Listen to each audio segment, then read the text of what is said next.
On behalf of Father Ober, Father Jim O'Donnell, Father Snow, and all of the people of the Jesu Parish family, on behalf of the Jesuit Father Provincial and all of the priests and deacons celebrating with us, I want to extend our deepest sympathy and prayerful support to Kim, to Toby, to Todd and Annette and their children, and to Katie and Rob, to Jim's parents, Betty and Jean, to Mike and Kathleen, Nancy and Ken, Lynn and Pat, Laura and Tom, and to their families, Jim's 15 nieces and nephews of 2 generations.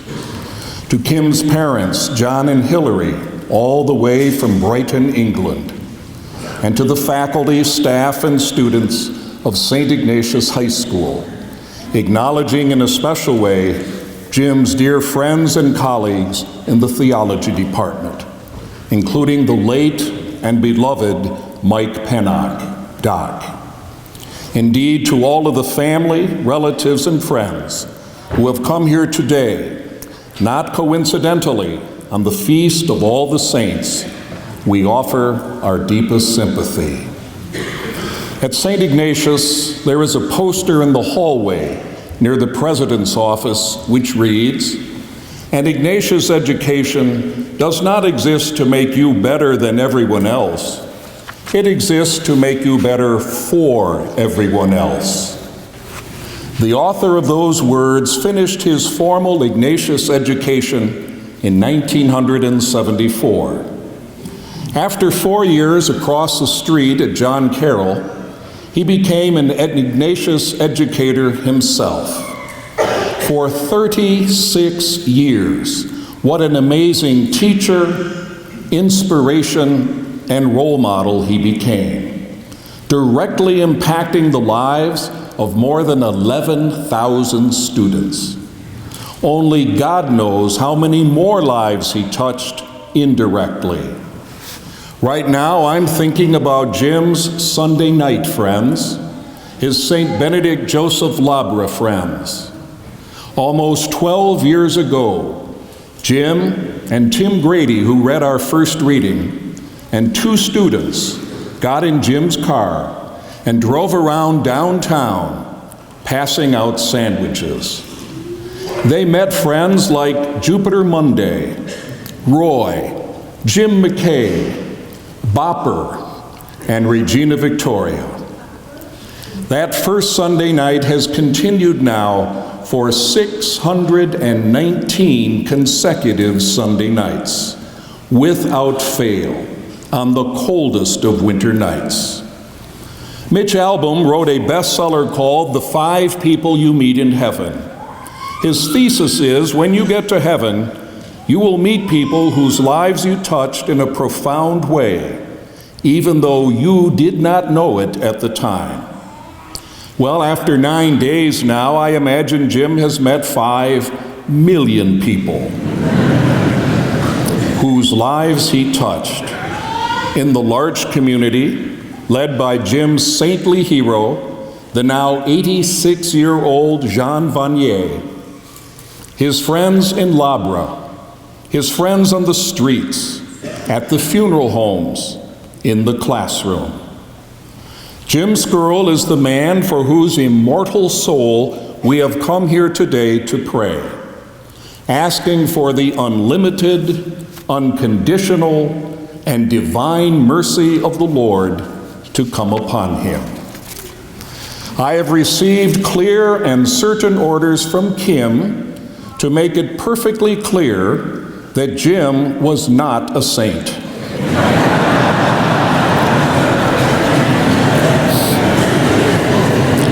That he was very human. No one knows better than Kim that Jim was not a saint, that he was very human. I propose to you this morning that Kim is a saint.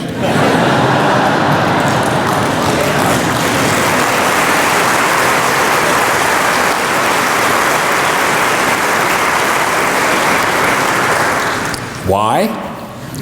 For her heroically generous sharing of her husband with so many others from the first day of your marriage in that chapel over there on November the 25th, almost 8 years ago.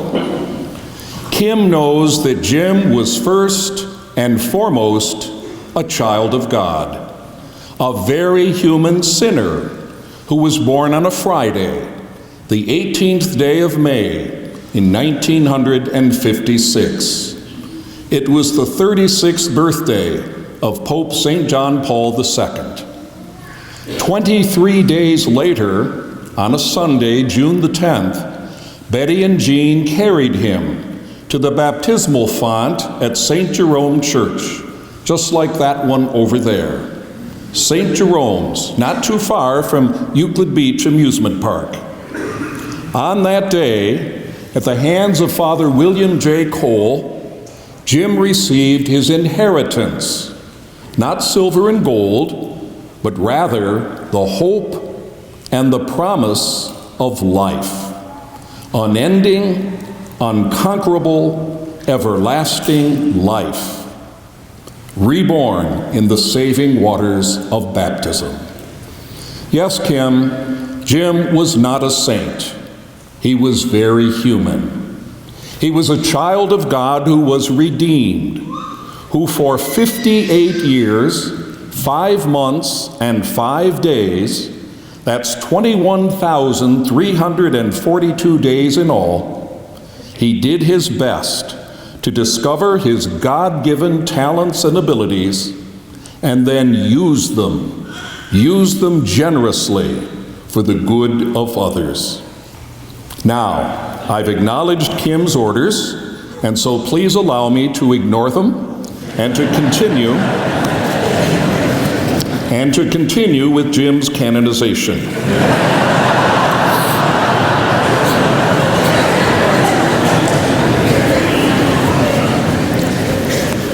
I am sure that all of us were deeply moved by the astonishingly eloquent tribute posted by Terry Pluto within just a few hours of Jim's death. I especially enjoyed his comparison to the always successful football team with one of Jim's teams, the St. Joseph of Arimathea Pallbearer Society. Terry Riley noted that we cheer loudly for the Wildcats, but nobody cheers for the pallbearers at a funeral. But after I read that, I remembered. A couple years ago, when I was at St. Clement Church in Lakewood, preaching the funeral of one of our retired priests, Jim's team was there. And after acknowledging their service, I told them that they would be receiving double credit because it was Easter Friday, a vacation-free day. They were not missing Latin, chemistry, physics, or Shakespeare. They were there on their own free time, double credit. And then I told them they would be getting triple credit because the priest they were assisting was a 1957 graduate of St. Edward High School.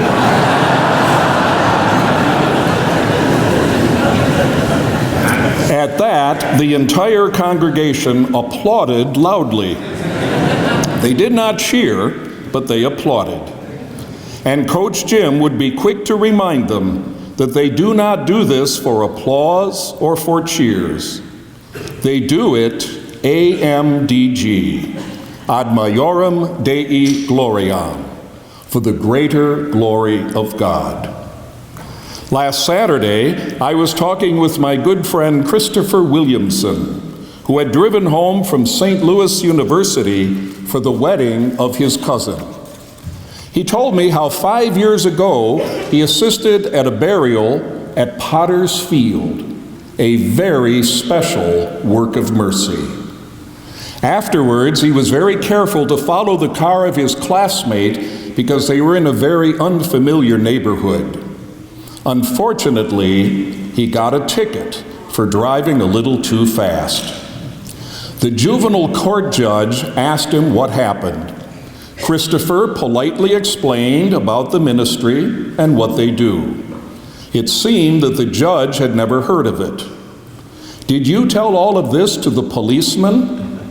Yes, Your Honor. And he gave you a ticket anyway?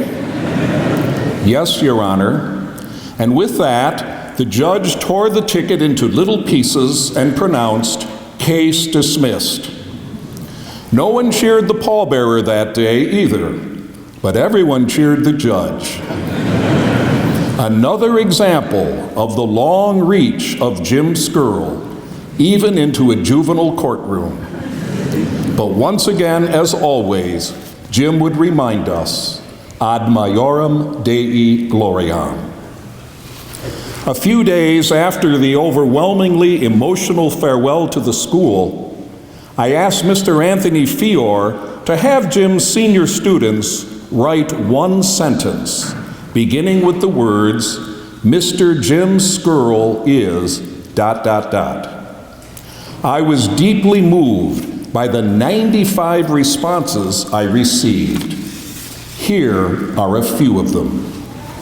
Mr. Jim Skerl is the quintessential man for others, whose profound love and commitment to service embodies all that a Christian ought to be. Mr. Jim Skerl is the heart and soul and glue of St. Ignatius High School. Mr. Jim Skerl is the epitome of a person who freely chose a good attitude despite any difficult circumstances. And if I may add, Jim had more difficult circumstances than most of us will ever know. Mr. Jim Skerl was the little prince, and we, all of us, were his rose. Mr. Jim Skerl taught me more about life in one semester than I may ever learn in the rest of my days. Mr. Jim Skerl is the kind of guy who makes you reassess your life, your priorities, your ambitions, and even how you think. Mr. Jim Skerl is the closest resemblance to Jesus that I may ever see in my whole lifetime. Mr. Jim Skerl was never too busy for anyone, always giving his time and love to those he met, and who made you feel as if your problems were the only ones that mattered. Mr. Jim Skerl is an example of how to die with dignity, grace, courage, and hope. And I might add that with a big smile on his face. Mr. Jim Skerl is my only father figure. Mr. Jim Skerl is the main reason why I believe there is a God. Wow. The wisdom and insight and honesty of 12th grade students. They show how correct President Theodore Roosevelt was when he said more than 100 years ago, "Students really don't care what you know. They just want to know that you care." Or as Blessed Pope Paul VI put it more recently, people today listen more willingly to witnesses than teachers. James Eugene Thomas Skerl, who personally chose his confirmation name Thomas, not to honor the great apostle, or Thomas Becket of Canterbury, or Thomas Aquinas the genius, or the man for all seasons, Thomas More. Rather, he chose Thomas because as an 8th grader, he thought it was really cool that his initials spelled out the word Jets.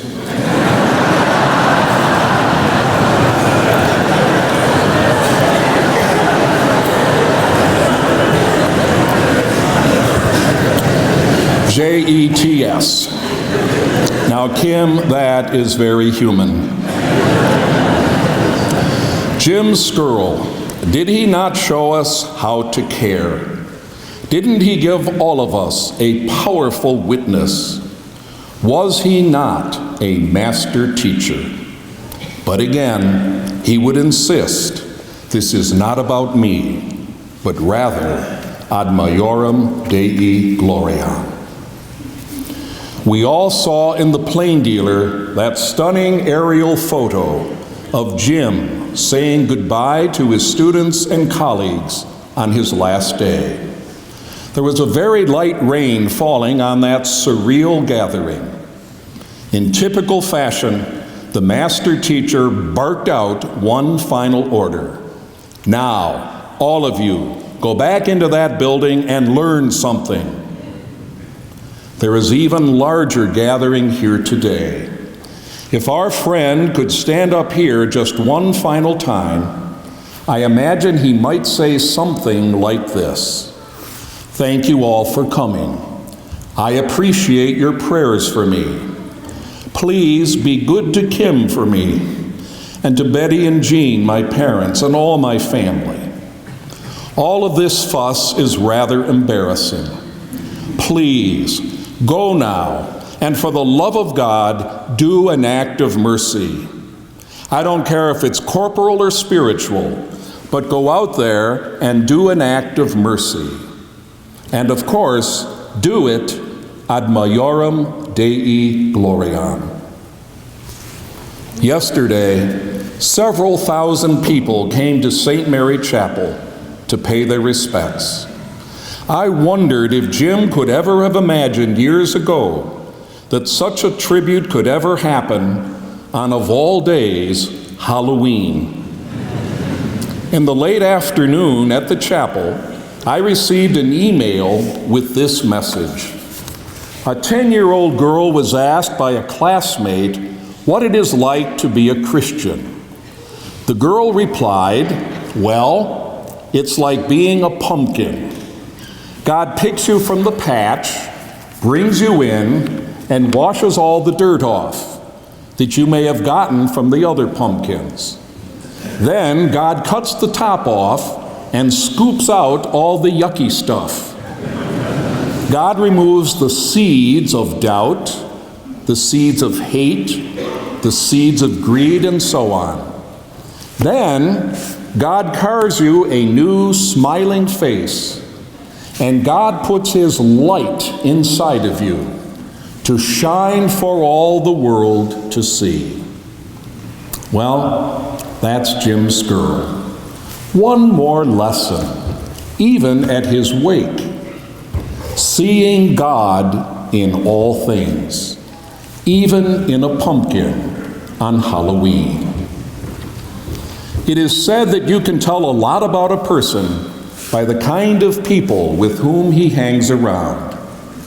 Over the past days, weeks, and months, a tremendous tsunami of emotion has built up within the people who know and love Jim Skerl.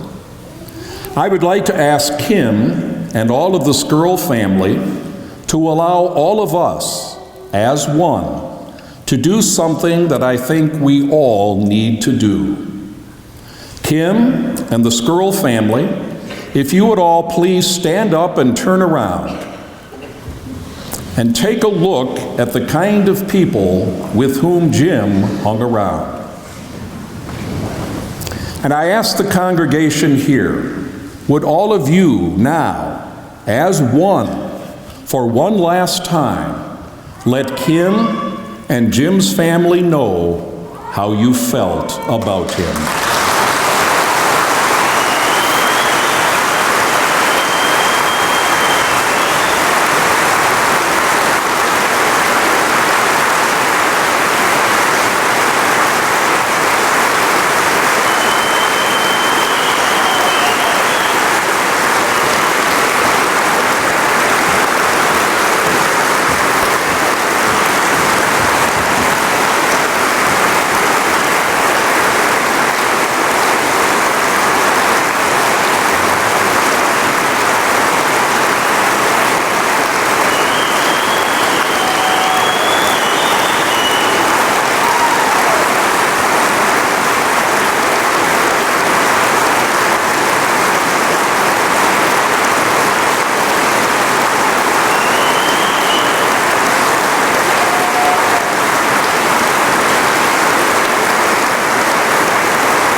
Thank you.